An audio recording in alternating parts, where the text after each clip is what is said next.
এ তো না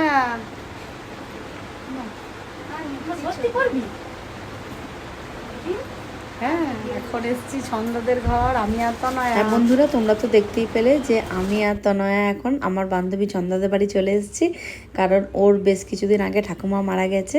তো আসানসোলের হচ্ছে নিয়ম যে যখন ওষুধ পালন করে তো তখন আত্মীয় স্বজন বন্ধু বান্ধবরা বাড়িতে ফল মিষ্টি এগুলো নাকি দিয়ে আসতে হয়। তবে আমাদের হাওড়ার দিকে কিন্তু এরকম কোনো নিয়মই নেই। তো যাই হোক, যেহেতু এখন আসানসোলেই থাকি তো আসানসোলের নিয়মই কিছুটা পালন করলাম আর চলে গিয়েছি। ওর এখন যে ঘাটে ওঠার জামা কাপড়গুলো সব কেনা আছে তো সেগুলোই আমাদেরও দেখাচ্ছিল। ভীষণ সুন্দর হয়েছে কিন্তু জামাটা তানিশার।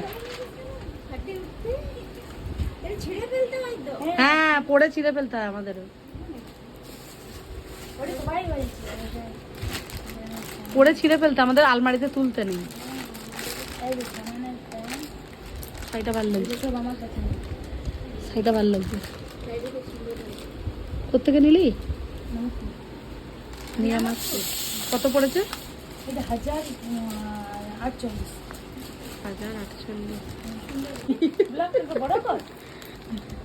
বলছে আমার গুলো তোলেনি।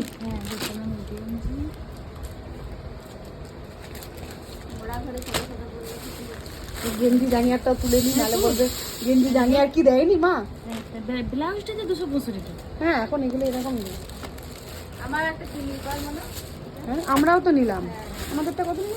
এরকম ব্লাউজ। হ্যাঁ, কত নিল দেখলে? আমার মনে হয় এর দোকান থেকে নিল হলুদটা 170 বলছি। তোর 180, আমারটা দামি ছিল, আমারটা 250। হ্যাঁ, এটা আমারটা 250। 250 না, আমারটা নিয়েছিল, আমারটা 250 দিয়েছিল। এই কম সেম তো? তাহলে না, এটার সাথে পিঙ্কটা ভালো মানাবে। না পছন্দ করলে শাড়ি ভালো হয়েছে, শুধু আমি সোমেনের প্যান্টটা পরলাম। ভালো হয়েছে, ঘাটের বাজার খুব সুন্দর হয়েছে। জানিস তো জামাটা ভালো লাগে। হ্যাঁ, এই ফ্রকটা দিয়ে দেব। হ্যাঁ, ভালো হয়েছে, একটু বড়ও হয়েছে, ভালো হয়েছে। দাম দেখ কত দাম দিদি, ইলেকট্রিক কত মনে হয়। আজকে চ সন্ধ্যা, তনাদের ঘর মটন হচ্ছে, চ। এখন তো বাইরে খেতে পাবি না, চ তনাদের বাড়ি, চ ঘরে খেতে পাবি না, চ তনাদের ঘর, চ মটনটা খেয়ে আসবো। সন্ধ্যাদের ঘর থেকে বেরিয়ে আমাদের এখানে একটা জন্মাষ্টমীর মেলা বসেছে, তো সেইখানে গিয়েছিলাম। আমার বটির ধারটা একদম কমে গেছিল।